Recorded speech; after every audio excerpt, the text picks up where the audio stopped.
কৃষ্ণা কৃষ্ণ কৃষ্ণ হরে হরে, এই মন্ত্রকে বলা হয় মহামন্ত্র। মানে কলিযুগের সর্বশ্রেষ্ঠ এই মন্ত্র যে একবার পাঠ করেছে তার সমস্ত পাপ ধ্বংস হয়ে গেছে, মানে সে কনফার্ম স্বর্গে যাবে। মানে আমি একবার পাঠ করে ফেলেছি, সনাতনী শাস্ত্র অনুযায়ী আমি এখন স্বর্গের দোল খেলছি। সবার মনে এমন একটা প্রশ্ন জাগা স্বাভাবিক, তাহলে কি আমি একবার কৃষ্ণ নাম জপ করলেই আমি স্বর্গে যাব, বা আমার সমস্ত পাপ দূরে যাবে?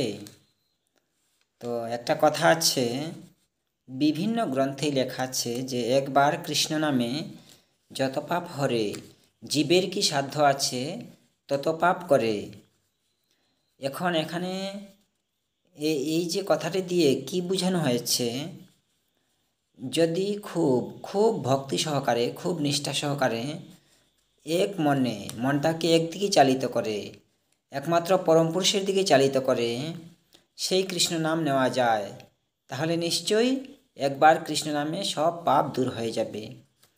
এখন কি হয়, মানুষের মন সহস্র দিকে ছুটে চলেছে। সহস্র দিকে ছুটে চলেছে কিভাবে? আমাদের মনটা কোন কোন দিকে ছুটে চলেছে চলুন এবার আমরা সেটা বিশ্লেষণ করি। এখন আমাদের মনটা বৃত্তিগুলার দিকে ছুটে চলেছে। এখন বৃত্তি কয়টা? এখন মানুষের যে যারা আধ্যাত্মিক সাধনা করেন, যারা যোগ সাধনা করেন, তাদের সেই যোগশাস্ত্রে রয়েছে যে বৃত্তি রয়েছে 50টা। তো কি, মানুষের শরীরের 6টি চক্রের মধ্যে 50টা বৃত্তি রয়েছে। মূলাধার চক্রে রয়েছে 4টা বৃত্তি, স্বাধিষ্ঠানে রয়েছে 6টা, মণিপুর চক্রে রয়েছে 10টা, অনাহত চক্রে 12টা, বিশুদ্ধ চক্রে রয়েছে 16টা বৃত্তি এবং আজ্ঞা চক্রে রয়েছে 2টা বৃত্তি। তো এইভাবে আমাদের ভিতরে 50টা বৃত্তি রয়েছে।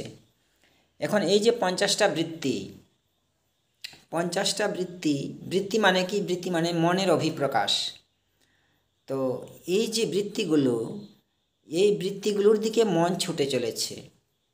এখন এই বৃত্তিগুলো আবার ভিতরের দিকে কাজ করে, আবার বাইরের দিকে কাজ করে, বহির্মুখী আবার অন্তর্মুখী কাজও করে। কাজেই 50 গুণ 2 হয়ে গেল 100, মানে দুই দিকে যেহেতু কাজ করে 100টা বৃত্তি হয়ে গেল। আবার এই 100টা বৃত্তির মধ্যে প্রত্যেকটা বৃত্তি আবার 10 দিকে কাজ করে। এখন ওই 10 দিক কী কী? পূর্ব, পশ্চিম, উত্তর, দক্ষিণ, অগ্নি, ঈশান, বায়ু, নৈঋত এবং ঊর্ধ্ব অধ। তো এই যে 10 দিক, এখন 100 × 10 1000 হয়ে গেল। তো এই যে আমাদের যে বৃত্তিগুলো, আমাদের বৃত্তিগুলো 1000 রয়েছে এবং আমাদের মনটা এই 1000 দিকে ছুটে চলেছে। সেই জন্যে আমরা যে কোনো কাজ করি, আমাদের মনটা একদম নিবিষ্ট হয়ে সেই কাজটা করতে পারে না। সেই জন্যে আমাদের কিন্তু একবার কৃষ্ণ নাম বললেও দেখা যায় যে আমাদের সমস্ত পাপ দূর হচ্ছে না। তো একটা কথা আছে, শাস্ত্রে যেমন রয়েছে যে একবার কৃষ্ণ নামে যত পাপ হরে, জীবের কি সাধ্য আছে তত পাপ করে, এটা শাস্ত্রে লেখা আছে।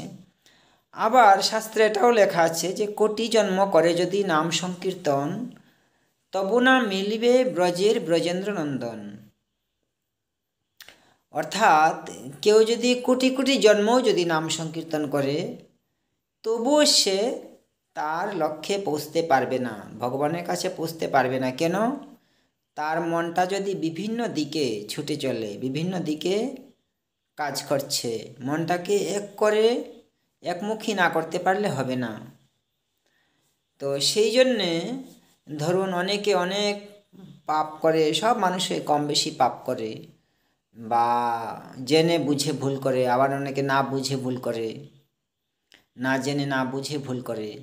তো এই যে ভুল যে আমরা করি, এখন এই যে তাহলে আমাদের কি করতে হবে, কি করা উচিত? সেই জন্যে শাস্ত্রে একটা কথা আছে যে একান্ত জিহ্বায় যদি সদানাম বৈশে, কৃপা করে অপরাধ ক্ষমেন তবে সে। অর্থাৎ আমরা যে অনেক পাপ করি, মানুষ অনেক পাপ করলেও যদি একান্তভাবে নাম জপ করে, একান্তভাবে, তাহলে ভগবান কৃপা করে আমাদের পাপ দূর করে দেন। তো সেই জন্য এখানে একটা কথা আসছে যে একান্তভাবে নাম জপ করলে মনটা এমনি একাগ্র হয়ে যায়, মনটা একাগ্র হয়ে যায়। ভগবানের নাম বারবার জপ করতে করতে একান্ত মনে চেষ্টা করলে ধীরে ধীরে মনটা একাগ্র হয়ে যায়। তখন সেই একাগ্র মনে যখন আমরা নাম জপ করি তখন আমাদের সেই নামে কাজ হয়। তো এখন এখানে কি হচ্ছে যে এর সঙ্গে কিন্তু আমরা আনুষঙ্গিক আরও কিছু ব্যবস্থা করা যায় মনকে স্থির করার জন্যে, মনকে ভগবানের দিকে নিবিষ্ট করার জন্যে। তো সেই নিবিষ্ট করার ক্ষেত্রে যে আনুষঙ্গিক জিনিসগুলো, এগুলোর আমরা সাহায্য নিতে পারি। যেমন ধরুন, আপনি যদি এখান থেকে দিল্লিতে যদি হেঁটে যান, তাইলে আপনি হেঁটে গেলেও আপনি দিল্লিতে যেতে পারবেন, কিন্তু অনেক দিন সময় লেগে যাবে, অনেক পরিশ্রম সাধ্য হয়ে যাবে।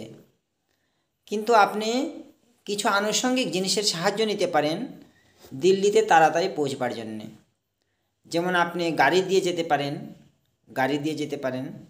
গাড়িতে উঠলে অনেক তাড়াতাড়ি দিল্লিতে চলে যাবেন। আবার গাড়ি দিয়ে না গিয়ে ট্রেন দিয়ে গেলে আরও ভালোভাবে আপনি দিল্লিতে পৌঁছবেন। এরোপ্লেন দিয়ে গেলে আরও তাড়াতাড়ি পৌঁছবেন। তো এইভাবে আমরা কতগুলো আমাদের যাত্রাপথের সহায়ক কতগুলো জিনিসের সাহায্য আমরা নিতে পারি। তো সেই জন্যে মনকে স্থির করার আরও কতগুলা পদ্ধতি এটা ভগবান শ্রীকৃষ্ণ বলেছেন যে এই পদ্ধতিগুলা নেওয়া উচিত।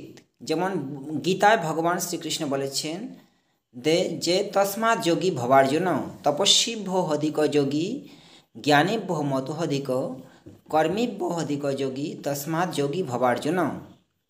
অর্থাৎ হে অর্জুন, তুমি যোগী হও, কারণ যোগী হলো তপস্বী থেকে শ্রেষ্ঠ, জ্ঞানী থেকে শ্রেষ্ঠ এবং কর্মী থেকে শ্রেষ্ঠ। অর্থাৎ যোগ সাধনা করো। যোগ সাধনা করলে কি হয়? যোগ সাধনা কি? এটা হলো মন স্থির করার একটা সাধনা। এখানে যোগ সাধনার মধ্যে যে 8টা অঙ্গ রয়েছে, যম, নিয়ম, আসন, প্রাণায়াম, প্রত্যাহার, ধারণা, ধ্যান, সমাধি। এখন এই 8টা অঙ্গ কি? মন স্থির করার সাধনা। এখন এই মন স্থির করার সাধনা যখন কেউ করে তখন তার মনটা স্থির হয়।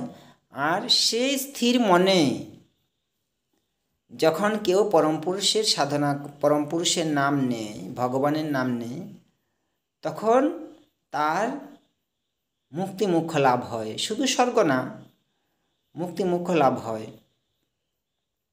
তো সেই জন্যে মনকে স্থির করতে হবে এবং সেই স্থির মনে একান্ত ভক্তি সহকারে, নিষ্ঠা সহকারে মনকে একমুখী করতে হবে। এই সহস্র বৃত্তিকে একমুখী করতে হবে এবং সেই একমুখী মন নিয়ে যখন পরম পুরুষের সাধনা করা হবে তখন অবশ্যই পরম পুরুষের নাম ধ্যান কাজ হবে আর কি। সেই জন্যে শ্রীমদ্ ভগবদ্গীতায় ভগবান শ্রীকৃষ্ণ আরেক জায়গায় বলেছেন, তদ বুদ্ধয় তদাত্মন তন্নিষ্ঠ তৎপরায়ণ। অর্থাৎ বুদ্ধি, মন, নিষ্ঠা সেই তার দিকে চালিয়ে দাও, তার দিকে একমুখী করে তার দিকে চালিয়ে দাও। তদ্বুদ্ধয় তদাত্মন, তার মনের যে বুদ্ধিটা তার দিকে চালিত করো। সে নিজের আত্মাটাকে তার দিকে চালিত করো। তন্নিষ্ঠা, নিজের নিষ্ঠা ভক্তি সব তার দিকে চালিত করো। তার দিকে চালিত করে তৎপরায়ণ মানে তার দিকে একমুখী হয়ে যাও। তো এইভাবে মনটাকে একমুখী করে ভক্তি সহকারে যখন ভগবানের নাম নেওয়া হয় তখন গিয়ে সেইটা আসে যে একবার কৃষ্ণ নামে যত পাপ হরে জীবের কি সাধ্য আছে তত পাপ করে। এইভাবে সমস্ত বৃত্তিকে একমুখী করতে হবে এবং সেই আনুষঙ্গিক যে সাধনাঙ্গ সেইগুলাকেও ফলো করতে হবে। ফলো করে তারপর যে পূর্ণাঙ্গ আধ্যাত্মিক সাধনা সেটাকে অনুসরণ করতে হবে। তখন গিয়ে পরম পুরুষের নাম নিশ্চয়ই কাজ হবে। কথা বুঝতে পারলেন না ভাই? কারণ পরিষ্কার ভাবে বলা হচ্ছে শ্রীমদ্ ভাগবত গীতার 18 অধ্যায়ের শেষ 4টে শ্লোক, যারা জ্ঞান যোগে শ্রীকৃষ্ণের নাম নেবে, যারা ভক্তি যোগে শ্রীকৃষ্ণের নাম নেবে, তারা স্বর্গে যাবে। তো আমি তো ভালোভাবেই নিয়েছি, নি নাই? তা আমি ধরেন জান্নাতে মানে স্বর্গে চলে যাব অলরেডি। এখন উনি বলছেন যে শ্রীমদ্ ভগবদ্ গীতায় অষ্টাদশ অধ্যায়ের শেষের দিকে 4টা শ্লোক, সেই 4টা শ্লোকে নাকি বলা হয়েছে যে যে জ্ঞানযোগে শ্রীকৃষ্ণের নাম নেবে, যে ভক্তিযোগে শ্রীকৃষ্ণের নাম নেবে, সে নাকি স্বর্গে যাবে। আচ্ছা, চলুন আমরা দেখি এবার যে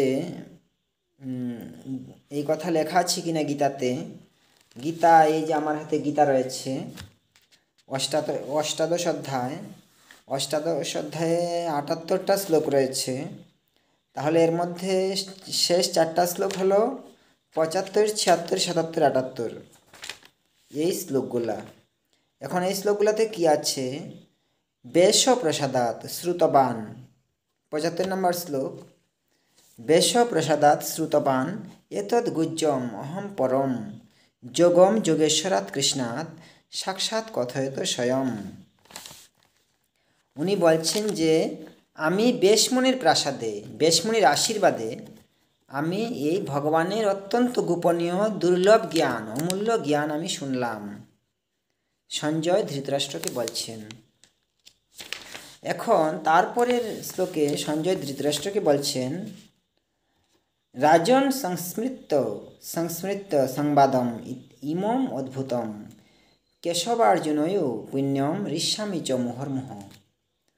বলছেন সঞ্জয় ধৃতরাষ্ট্রকে বলছেন যে হে রাজন, আমি এই যে অর্জুন আর কৃষ্ণের কথোপকথন শুনে আমার বারবার আনন্দ হচ্ছে।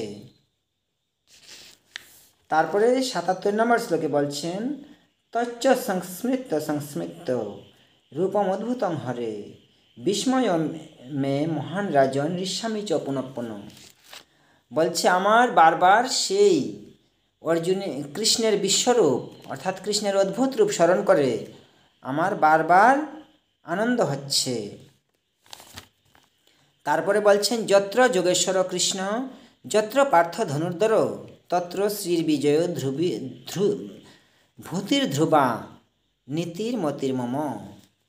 অর্থাৎ যেখানে যোগেশ্বর কৃষ্ণ রয়েছেন, যেখানে রয়েছেন ধনুর্ধর পার্থ, সেখানে রয়েছে শ্রী, সেখানে রয়েছে নীতি এবং সেখানে রয়েছে বিজয়। তাহলে আপনারা শুনলেন যে উনি যে বললেন যে গীতায় এই কথাটা রয়েছে যে যে নাকি জ্ঞানযোগে ভক্তিযোগে শ্রীকৃষ্ণের নাম নেবে সে স্বর্গে যাবে। গীতার এই যে অষ্টাদশ অধ্যায়ের যে 4টা শ্লোক, এই 4টা শ্লোকে এই কথা নেই এবং কোনো গীতাতেও এই কথা নেই। কিন্তু উনি যে বললেন যে যে কৃষ্ণের নাম ভক্তি সহকারে নেবে, আসল কথা হচ্ছে যে কৃষ্ণের নাম ভক্তি সহকারে নেবে সে শুধু স্বর্গে নয়, স্বর্গে থেকে আরও অনেক বড় বড় জায়গা যাবে, যে সে কৃষ্ণকেই পেয়ে যাবে, কৃষ্ণের সঙ্গে এক হয়ে যাবে। তাহলে কৃষ্ণের নাম যে নেয়, যে ভক্তি সহকারে নেয়, তার নিশ্চয় সর্বোত্তম পদ প্রাপ্ত হবে, এটা আমি বিশ্বাস করি। কিন্তু উনি যে বলছেন যে কৃষ্ণের নাম নিলে স্বর্গে যাবে, কথা গীতায় আছে, এ কথা গীতায় নেই। কিন্তু সত্য কথা হচ্ছে এইটা যে এই হরে কৃষ্ণ এই যে শ্লোক, এই যে মন্ত্র, যেটাকে হচ্ছে মহামন্ত্র, কলিযুগে পাপ বিনাশকারী মন্ত্র, সব জায়গায় চলছে। অথচ 4খানা বেদ, ঋক, সাম, যজু, অথর্ব, 20,536খানা মন্ত্র আছে, একটা জায়গাতেও এই মন্ত্রটাই নাই, এই মন্ত্রই নাই, অথচ মহামন্ত্র। উনি বলছেন যে হরে কৃষ্ণ মহামন্ত্র এটি বেদে নেই। এখন বেদ কি, বেদ কাকে বলা হয়? বেদের 2 রকমের অর্থ রয়েছে। একটা হলো ব্যাপক অর্থে আর একটা হলো সংকীর্ণ অর্থে। ব্যাপক অর্থে যদি দেখি, বেদ মানে হলো জ্ঞান বা আধ্যাত্মিক জ্ঞান, এবং সংকীর্ণ অর্থে বেদ যদি বলি তাহলে সেই 4 প্রকারের বই যেগুলাকে বলা হয় ঋক, সাম, যজু এবং অথর্ব। খুব প্রাচীনকালে, অনেক আগে সমাজে যত রকমের জ্ঞানের বই ছিল সবগুলাকেই বেদ বলা হতো। তো পরে যখন বিভিন্ন রকমের বই এসে যায় এবং বেদের মধ্যে বিভিন্ন রকমের প্রকারভেদ এসে যায়, অর্থাৎ বিভিন্ন রকমের জ্ঞান একখানে হয়ে যায়, তখন কৃষ্ণদ্বৈপায়ন ব্যাস নামে একজন বেদের মহান পণ্ডিত ব্যক্তি, ঋষি, উনি কী করলেন, বেদকে 4টা ভাগে ভাগ করলেন। তো কি কি? ঋক, সাম, যজু, অথর্ব, এই 4 বেদ। এখন বেদের সম্পর্কে উনি কি বলেছেন, কৃষ্ণদ্বৈপায়ন ব্যাস কি বলেছেন বেদের গুরুত্ব সম্পর্কে, এটা আমাদের দেখতে হবে। কারণ হলো যে অনেকে ভাবেন, সনাতন ধর্মের অনেকেই ভাবেন, এবং সনাতন ধর্ম ছাড়াও যারা অন্য ধর্মমতের লোক তারাও ভাবেন কি যে বেদ ইকুয়াল টু হিন্দু ধর্ম, বেদ ইকুয়াল টু সনাতন ধর্ম, সনাতন ধর্ম ইকুয়াল টু বেদ, অর্থাৎ বেদে যা লেখা আছে তাই সনাতন ধর্ম, এবং বেদে যা লেখা নেই তা সনাতন ধর্ম নয়। এটা অনেকের ধারণা রয়েছে। তাহলে বেদ ব্যাস, যিনি নাকি বেদের সবচেয়ে বড় পণ্ডিত যাকে আমরা ধরতে পারি, সেই বেদ ব্যাস কি বলেছেন বেদ সম্পর্কে, চলুন আমরা দেখি। তো বেদব্যাসের যে রচিত সবচেয়ে সর্বশ্রেষ্ঠ কীর্তি, যিনি বেদব্যাসের যেটা সবচেয়ে বড় কীর্তি, সেটা হলো মহাভারত, যেটা লিখে বেদব্যাস অমর হয়ে গেছেন। সেই মহাভারতের যে একজন নায়ক ধর্মরাজ যুধিষ্ঠির, উনি যে একবার ওনার 5 ভাই সহ জঙ্গল দিয়ে যাচ্ছিলেন, তারপর যখন বকরূপী ধর্ম ওনাদেরকে পরীক্ষা করার জন্যে মায়া সরোবর তৈরি করে, সেই মায়া সরোবরের জল খেয়ে যখন পঞ্চপাণ্ডবেরা যে 4 ভাই দ্রৌপদী সহ ওরা মারা গিয়েছিল, কারণ কি সেই ধর্মরাজ বকরূপী ধর্ম ওদেরকে প্রশ্ন করেছিলেন, ওরা সেই প্রশ্নের উত্তর না দিয়ে জল পান করেছিল, সেই জন্য ওরা মারা গেছিল। তো যখন ধর্মরাজ যুধিষ্ঠির গেলেন ওইখানে জল পান করার জন্যে, তো বকরূপী ধর্ম তাদেরকে ধর্মরাজ যুধিষ্ঠিরকে তখন প্রশ্ন করেন, যে প্রশ্নটা কি, যে কি বার্তা ও কি আশ্চর্য পথ বলি কারে, কোনজন সুখী হয় এই চরাচরে। এই 4টা প্রশ্ন। কি 4টা প্রশ্ন? কি বার্তা, প্রথম প্রশ্নটা হলো কি বার্তা, দ্বিতীয়টা হলো কি আশ্চর্য, আর তৃতীয়টা হলো পথ কোনটা, আর চতুর্থটা হলো কে সুখী।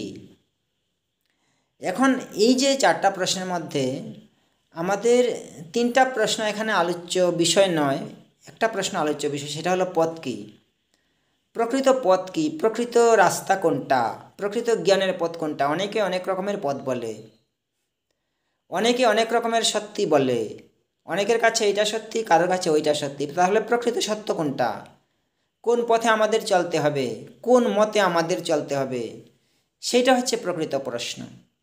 তো এই যে প্রশ্নটা, এই প্রশ্নটা সেই যুগের প্রশ্ন, কিন্তু আজকের যুগেও এই প্রশ্নটা সমানভাবে গুরুত্বপূর্ণ। কারণ আমাদের মনেও এটাই প্রশ্ন যে আমরা কোন পথে চলব। অনেক মহাপুরুষ অনেকভাবে বলেন, অনেক মুনি অনেকভাবে বললেন, নানা মুনির নানা মত, বিভিন্ন বইয়ে বিভিন্ন রকম লেখা আছে। শুধু বিভিন্ন বইয়ে না, প্রত্যেকটা বইয়ে দেখা যায় যে এই বইয়ের ভিতরে যে লেখাগুলো, এইগুলোর মধ্যেও আবার যে কন্ট্রাডিকশনস আছে, মতবিরোধ আছে। তাহলে আমরা কোনটা গ্রহণ করব, কোনটা না, কোনটাকে সত্যি বললে গ্রহণ করব। তো এই যে কথাটা, এই কথাটা হচ্ছে লাখ টাকার প্রশ্ন। সেটা আজকের যুগেও এই প্রশ্নটা অত্যন্ত গুরুত্বপূর্ণ। কি পথ কি, প্রকৃত সত্যের পথ কোনটা, প্রকৃত ধর্মের পথ কোনটা, প্রকৃত জ্ঞানের পথ কোনটা, আমরা কোন পথে চললে আমাদের মঙ্গল হবে। তো এই প্রশ্নের উত্তরে ধর্মরাজ বলেছেন, যুধিষ্ঠির বলেছেন, স্মৃতয়ু বিভিন্না শ্রুতয়ু বিভিন্না নৈক মুনির জৈষ্যমতং ন ভিন্নম ধর্মস্য তত্ত্বং নিহিতং গুহায়াম মহাজন যেন গত স্বপন্থা। অর্থাৎ এখানে উনি বলেছেন যে শ্রুতয়ু বিভিন্না স্মৃতয়ু বিভিন্না, শ্রুতি বিভিন্ন রকম এবং স্মৃতিও বিভিন্ন রকম। অর্থাৎ শ্রুতির মধ্যে, বেদের মধ্যেও রয়েছে বিভিন্ন বিভিন্ন কথা, বিভিন্ন রকম কথা, কন্ট্রাডিকশনস। আবার স্মৃতিশাস্ত্রের মধ্যেও বেদ ছাড়া যে অন্যান্য বইগুলো রয়েছে, এইগুলোর মধ্যেও রয়েছে বিভিন্ন রকম কন্ট্রাডিকশনস রয়েছে, বিভিন্নতা রয়েছে। তো উনি বলছেন যে ধর্মস্য তত্ত্বং নিহিতং গুহায়াং, ধর্মের তত্ত্ব রয়েছে আমাদের মনের গুহার ভিতরে, মনের গভীরে রয়েছে। মহাজন জনগত স্বপন্থা, মহাজন যেই দিকে গিয়েছে সেই দিকে আমাদের চলতে হবে। অর্থাৎ মহান ব্যক্তি, মহাপুরুষ যেই দিকে গেছেন সেই দিকে আমার চলতে হবে। মহান ব্যক্তি, মহামানব যিনি, তার পথ আমাদের অনুসরণ করতে হবে। তো এটাই হচ্ছে কথা আর কি, যে আমাদের যিনি মহাপুরুষ, যিনি দিব্যদ্রষ্টা, যিনি আত্মদর্শী হয়েছেন, যিনি সাধনার দ্বারা যে এনলাইটেন্ড হয়েছেন, যিনি আত্মদর্শন করেছেন, যিনি সাধনার দ্বারা মুক্তি মোক্ষ লাভ করেছেন, নিজের চরম লক্ষ্যকে লাভ করেছেন, সেই যে মহান পুরুষ, সেই যে মহামানব, তাকেই আমাদের অনুসরণ করতে হবে। তো এটা হলো যে যুধিষ্ঠিরের কথা। এবং সেই যুধিষ্ঠিরের কথা, যুধিষ্ঠির যেই গল্পের নায়ক, যেই বইয়ের নায়ক, সেই ধর্মরাজ যুধিষ্ঠির, সেই বইয়ের লেখক হলেন স্বয়ং বেদব্যাস। কাজেই ধর্মের প্রকৃত পথ কিভাবে বোঝা যাবে? ধর্মের প্রকৃত পথ বোঝা যাবে মহাপুরুষের বা মহামানবের বাণী থেকে। তাহলে এই যে আমাদের বলা হয় যে যা কিছু বইয়ে লেখা নেই সেটা আমরা আমাদের নির্দিষ্ট বইয়ে যেগুলো নেই সেগুলো আমাদের ভুল, আর নির্দিষ্ট বইয়ে যেগুলো আছে সেগুলো ঠিক, এগুলা কিন্তু ঠিক নয়, এই কথাটা ঠিক নয়। এই যে হরে কৃষ্ণ মহামন্ত্র, এটা তো বেদে নেই, তো এটা আসলে কি অন্য কোনো ধর্মশাস্ত্রে নেই?